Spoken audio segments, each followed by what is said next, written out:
It wouldn't be an homage. Oh, we missed it. We missed the J.R. Smith physical comedy. We'll get the J.R. Smith homage in just a second. Got to play a little drawing a blank. We head to Tampa, pay a little homage to Tom Brady, who inked an extension over the weekend, keeping the GOAT in Tampa through the 2022 season, when Tom will be, crunch the numbers, 45 years young. So, Brandon, Brady's extension with the Bucs is blank.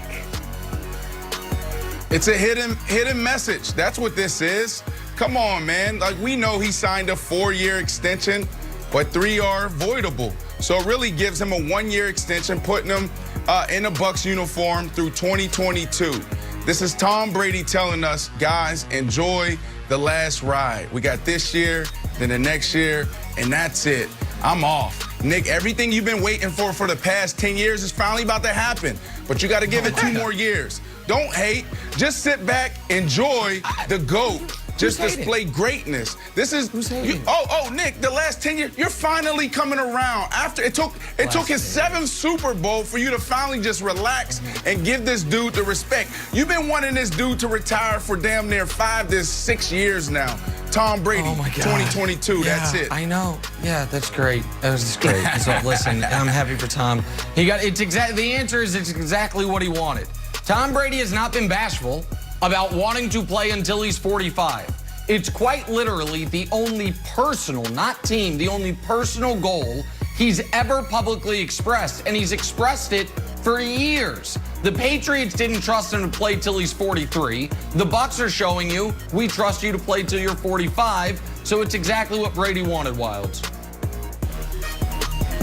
You know, I like living in New York, best city in the world. But I saw the video that Tom Brady posted this weekend, playing catch with David Beckham on the beach, and I said, you know what? Florida seems like a nice spot. That's Threw not 2 David interceptions to David Beckham. Why not? No, that's not David Beckham. That's some other guy. That's like a promoter. Beckham isn't. That's Beckham right here taking his shirt off. That's not Beckham. Okay, Beckham has more tattoos. Okay. This guy's like, I'm going to catch the ball. Well, look, I think Tom Brady stays there, and you know what? Although I was like, hey, why would you ever leave the Patriots? This is pretty nice. It's 9 degrees right now in the Northeast. Old Tom Brady's throwing the football to David Beckham on the beach. So congratulations, Tom. You figured it all out. That guy tried to steal the show. Not that guy. Not that guy. Government, I think. Head to Dallas now. Dak Prescott's agent is all kinds of fired up. Does not like that Russell Wilson included the Dallas Cowboys on his trade list. He said, quote, there's so many things wrong with it. I know. Brandon, Dak's agent being upset with Russ's trade request is blank. Oversensitive.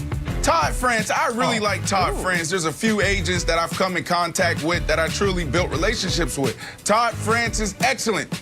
All you young football players out there, if you're looking for an agent, this could be a guy that you can interview. But Todd, you've been around the block, literally. You played the game, and now you've been managing players at the highest level for years. You know this is a ruthless game. You know this is dirty, and a lot of this is on you. If you would have got this deal done last year, then Russ would have never been put in a position to look at the Dallas Cowboys. So I would say that he's oversensitive because he knows the business of the NFL.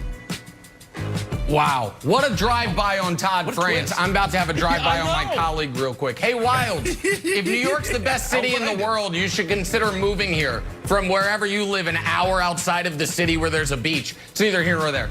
All right. So Wilds taunted me this weekend, showing me pictures of the beach at his house. Like, you have a beach at your house. All right, back to the point. This reminds me of Hollywood drama. From the moment that Dallas was listed, it reminded me of some Hollywood celebrity going on some zany morning radio show, and they're like, hey, do you have a celebrity crush? And they're like, yeah, I gotta tell you, I really like Jennifer Aniston. And they're like, oh, Us Weekly. He's got, like, she's in a relationship. Are they trying to break each other up? It just reminded me of great tabloid gossip. I don't know why I went Jennifer Aniston there, where it's like, wait, you say you like that person, but that person's in a relationship. You say you like the Cowboys have Dak.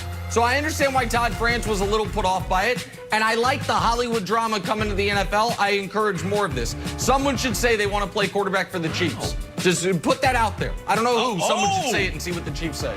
I want to see it. Well, I want to see it. Russ should say it. Russ should say he wants to play for the Chiefs or the Bucks. Just add some more drama to it.